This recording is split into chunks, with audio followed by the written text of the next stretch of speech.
Good morning, students. Today we will discuss the summary and line to line explanation of the poem Lebanon Top. Lebanon Top, written by Ted Hughes.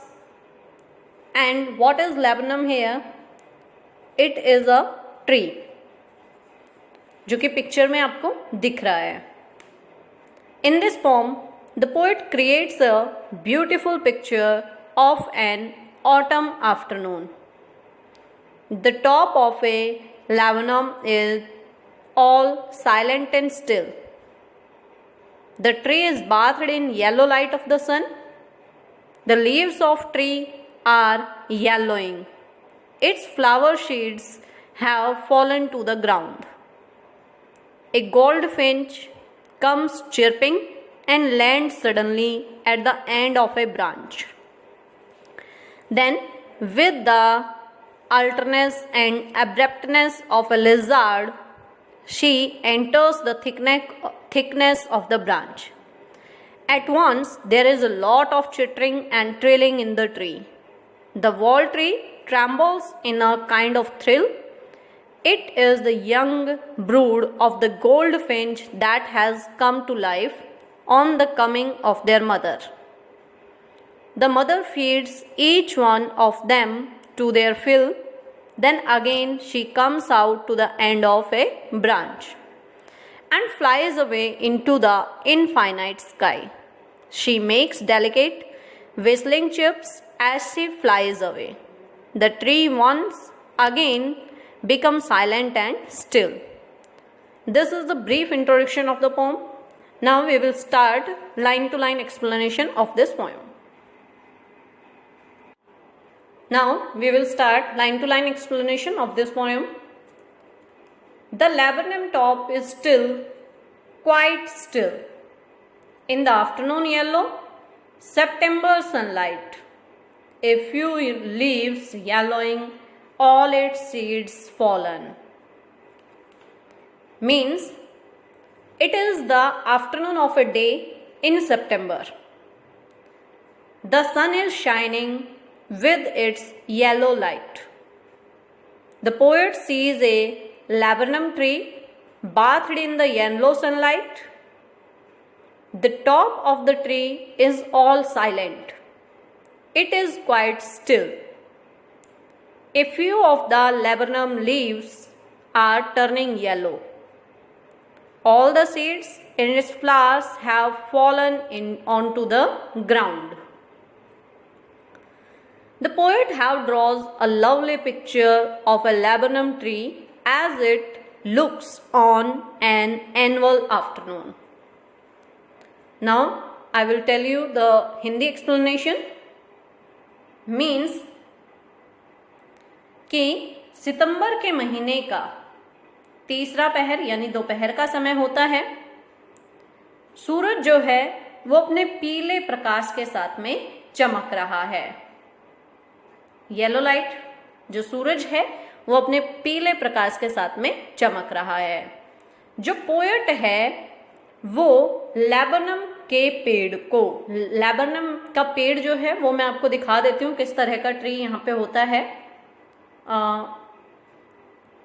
ये जो आपको दिख रहा है ये लैबनम का tree है और इसके बिल्कुल टॉप की यहाँ पे वो बात करता है. कौन?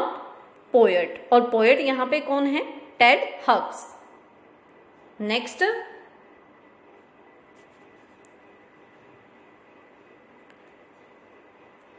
A few leaves yellowing, all its seeds fallen. और पेड़ की चोटी पर पूरी तरह से साइलेंट होती है, बिल्कुल शांति होती है.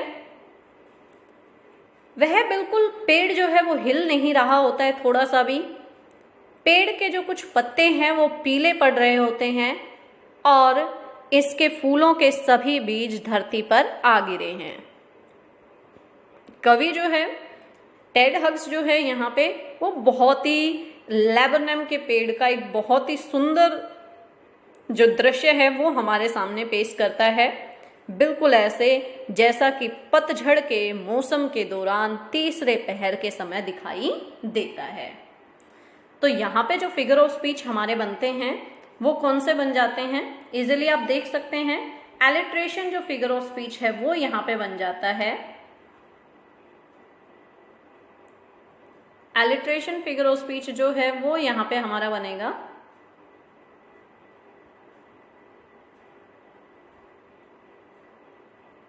अब एलिट्रेशन फिगर ऑफ स्पीच में क्या होता है, जब भी कोई भी कॉन्सोनेंट साउंड बार बार से रिपीट होते हैं तो वहां पे जो फिगर ऑफ स्पीच बनता है वो कौन सा बनता है, एलिट्रेशन बनता है। जैसे सितंबर, सनलाइट, एस दोनों एक साथ आ रहे हैं तो यहाँ पे फिगर ऑफ स्पीच बन जाएगा कौन सा, एलिट्रेशन बन जाएगा। साइलेंट, स्टिल, तो यहाँ पे भी फिगर ऑफ स्पीच बन जाएगा कौन सा, एलिट्रेशन फिगर ऑफ स्पीच बन जाएगा। Next, till the goldfinch comes with A twitching chirp. Goldfinch जो है वो क्या होती है कि छोटी सी चिड़िया है। कैसी,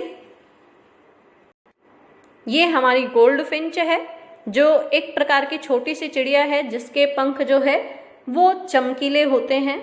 और आगे हम इसके बारे में देखते हैं।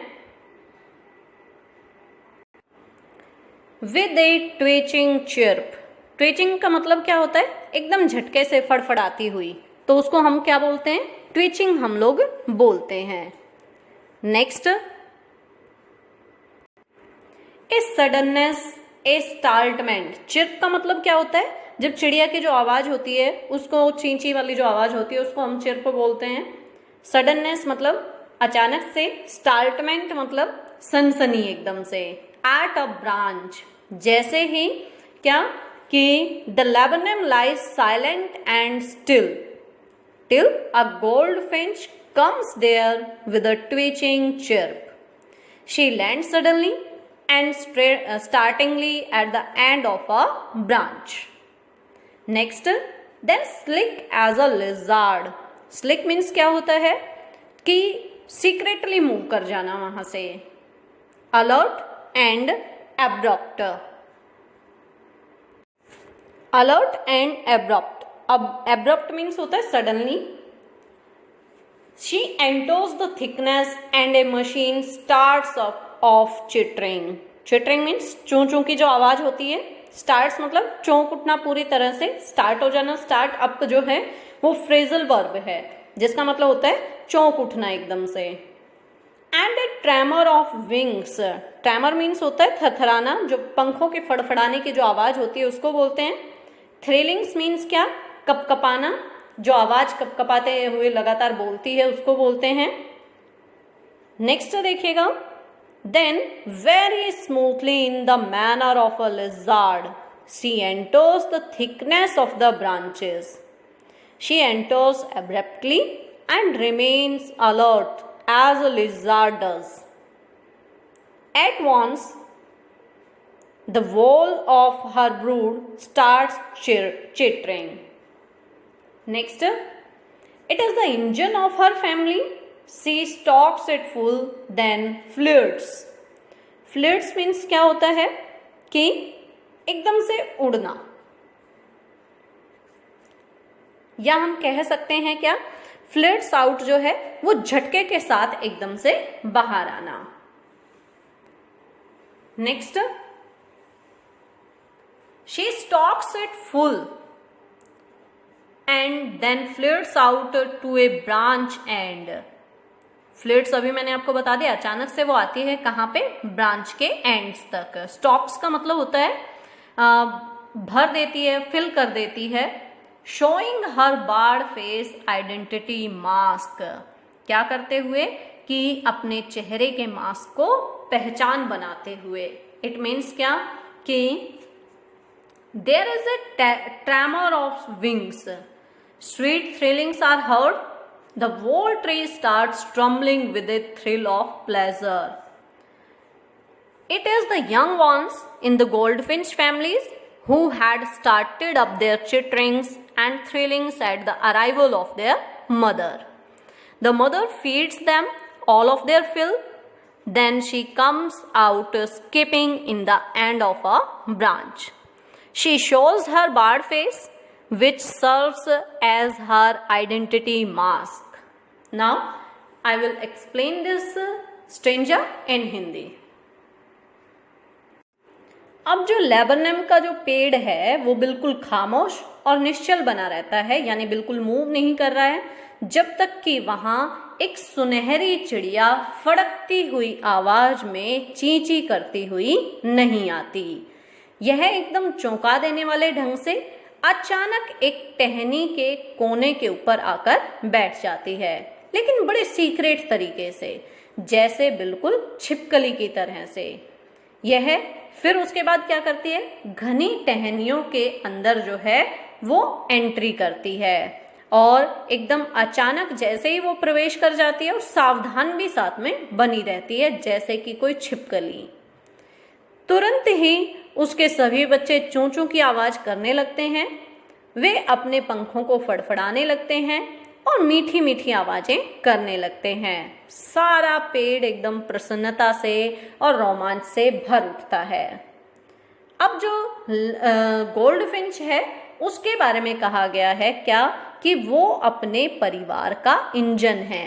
इंजन क्यों कहा है, क्योंकि जो जैसे इंजन जो है वो पूरी गाड़ी को चलाने का काम करता है, इसी तरह से जो गोल्ड फिंच है वो अपने परिवार को पूरा चलाने का काम करती है। वो उनके लिए जो है खाना लेकर आती है, अपने परिवार को चलाती है।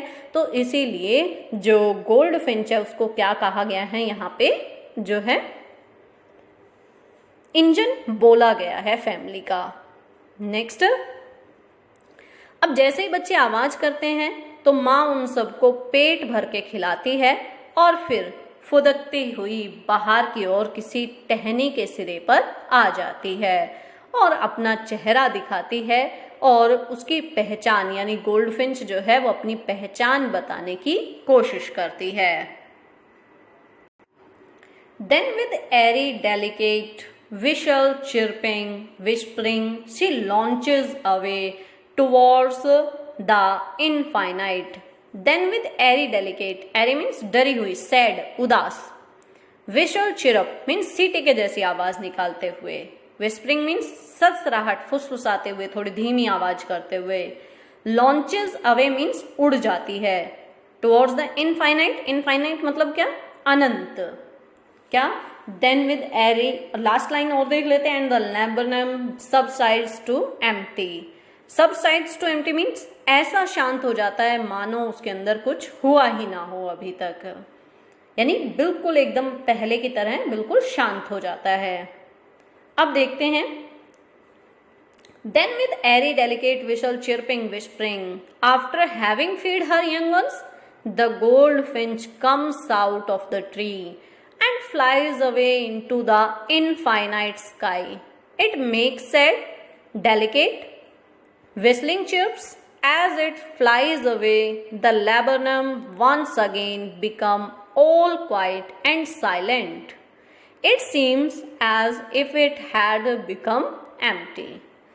अब हिंदी में मैं आपको बता देती हूँ कि जो चिड़िया है वो अपने बच्चों को खाना खिलाती है और उसके बाद पेड़ से बाहर आ जाती है और उसके बाद क्या करती है, उसके बाद अनंत आसमान में, यानी जिस आसमान का कोई अंत नहीं है, उस आसमान में उड़ जाती है। वह उदासी भरी, कोमल, एक सीटी के जैसी ची ची की आवाज करते हुए जब यह उड़कर जा रही होती है तो अमलताश का, यानी कि लैबरनम का जो ट्री है वो एक बार फिर से पूरा खामोश और शांत हो जाता है। ऐसा लगता है मानो कि ये पूरी तरह से खाली हो गया है। अब इसमें से मैं पोएम में से कुछ क्वेश्चंस आपको दूंगी, उन क्वेश्चंस के आंसर आपको अपना फेयर नोटबुक में जो है वो लिखने हैं। जैसे my first question,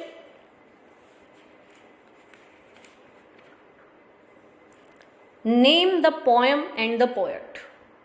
I will show you the poem.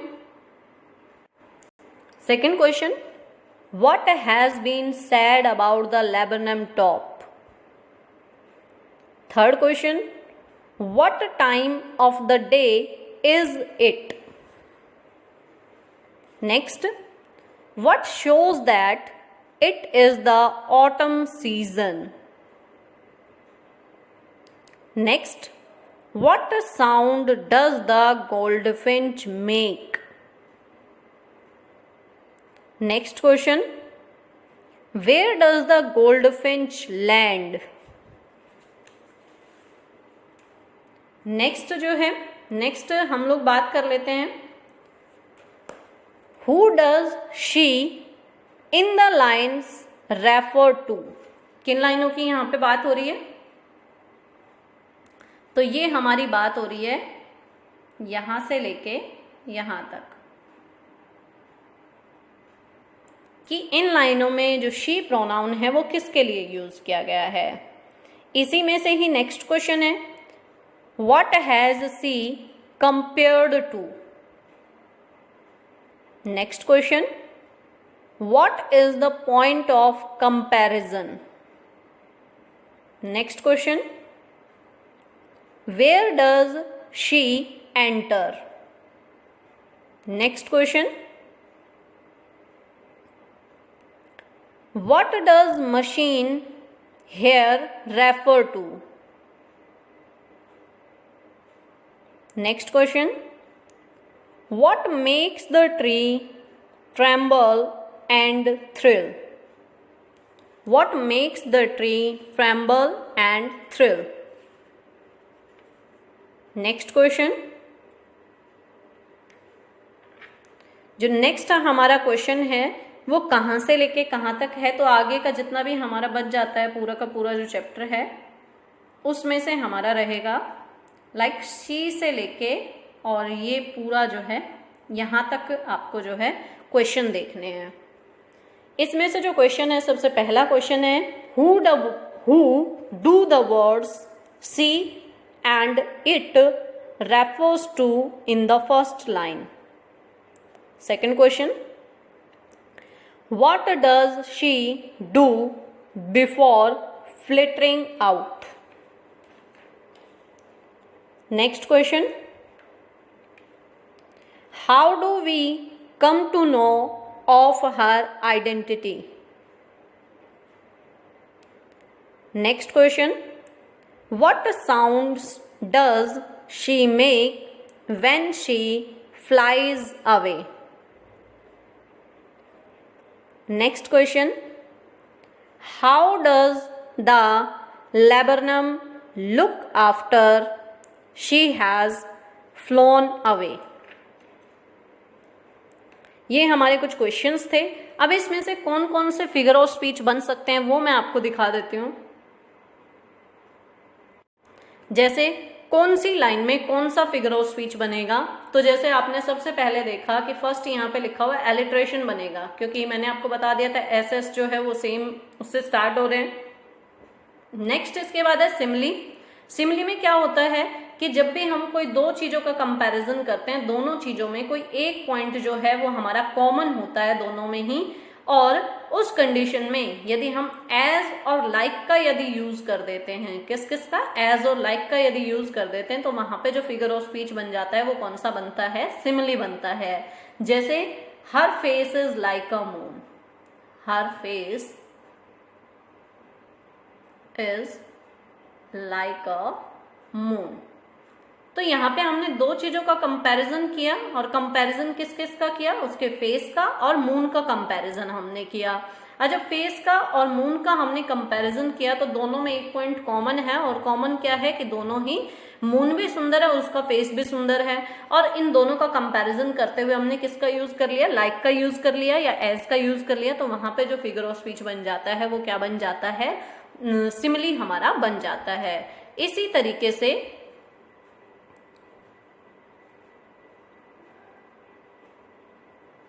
तरीके से जो हमारा यहाँ पे है स्लिक एज अ लिजार्ड, बिल्कुल जो लिजार्ड जैसे धीरे धीरे बिना किसी आवाज के आपने देखा होगा वॉल पे मूव करती है, इसी तरह से जो यहाँ पे गोल्ड फिंच है वो भी बिल्कुल धीरे धीरे मूव कर रही है।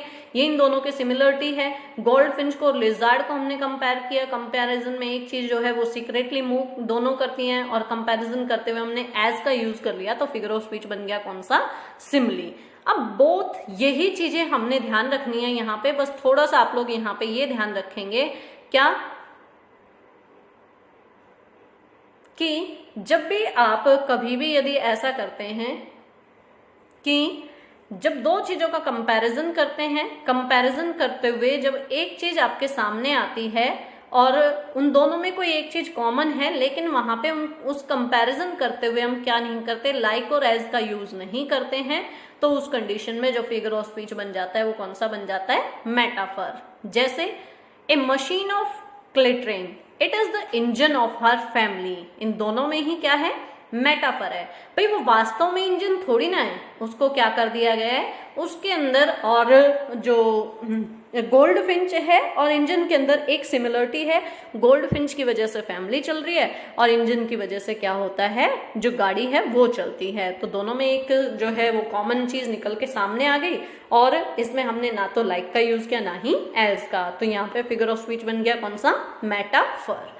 इसी तरह से मशीन ऑफ क्लिटरिंग, जैसे आवाज करने की मशीन है, बच्चे बिल्कुल वैसे ही कर रहे हैं, या जैसे कि कोई आवाज करने की मशीन चल पड़ती है एकदम से, तो इट मीन्स यहाँ पे भी क्या, भाई बच्चों को मशीन थोड़ी ना बोला गया है, तो मशीनों का उनका कंपैरिजन किया गया है, तो मशीनों का उनका कंपैरिजन में हमने ना तो लाइक का यूज किया ना ही एज का यूज किया, तो यहाँ पे फिगर ऑफ स्पीच हमारा बन गया कौन सा, मेटाफर। उसके बाद है पर्सोनिफिकेशन। पर्सोनिफिकेशन का मीन क्या होता है, जब भी हम कोई नॉन लिविंग को, किसको, नॉन लिविंग को क्या कर देते हैं, कोई लिविंग बीइंग की संज्ञा दे देते हैं, नॉन लिविंग को लिविंग बीइंग की संज्ञा दे देते हैं, तो वहां पे जो फिगर ऑफ स्पीच बन जाता है वो कौन सा बन जाता है, हमारा पर्सोनिफिकेशन। लाइक मैंने मिरर को बोल दिया कि आई सा सो मेनी पर्सन्स, तो यहाँ पे मिरर के लिए यदि मैंने आई का यूज कर दिया तो उस कंडीशन में मैंने क्या कर दिया, मिरर को पर्सोनिफाई कर दिया। तो the whole tree trembles and thrills. अब देखिए पेड़ तो जो है वो कपकपाएगा नहीं, क्योंकि कपकपाने का जो ट्रेम्बल जो वर्ड है वो किसके लिए यूज होता है, ह्यूमन बीइंग के लिए यूज होता है, इसलिए क्या किस यहाँ पे हम कह सकते हैं कि कौन सा फिगर ऑफ स्पीच यूज हुआ है, पर्सोनिफिकेशन। नेक्स्ट है उसके बाद ट्रांसफर्ड एपिथेट। ट्रांसफर्ड एपिथेट में क्या होता है कि नॉर्मली हम लोग पहले एडजेक्टिव यूज करते हैं और उसके बाद हम लोग नाउन यूज करते हैं, लेकिन इसमें उल्टा होता है, पहले हम लोग नाउन यूज करते हैं और उसके बाद एडजेक्टिव। ये होता है ट्रांसफर एपिथेट। जैसे कि हर बार्ड फेस, यहाँ पे पहले हमने नाउन यूज किया और उसके बाद बार्ड फेस जो कि एडजेक्टिव है, बार्ड यानी कि जो उसकी विशेषता बता रहा है, किसकी, उसके चेहरे की, तो यहाँ पे जो फिगर ऑफ स्पीच बन जाता है वो कौन सा बन जाता है, ट्रांसफर्ड एपिथेट। नेक्स्ट उसके बाद this is the theme of the poem.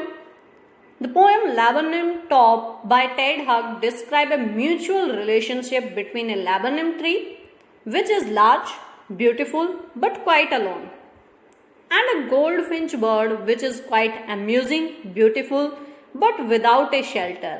Means जो लैबरनम का पेड़ है वो यहाँ पे म्यूचुअल रिलेशनशिप दिखाता है, किस किस की, लैबरनम का पेड़ जो कि सुंदर है लेकिन अकेला है, जो गोल्ड फिंच है वो बहुत ही शांत है, खुश रहने वाली है, सुंदर है, लेकिन उसके पास शेल्टर नहीं है, आश्रय नहीं है।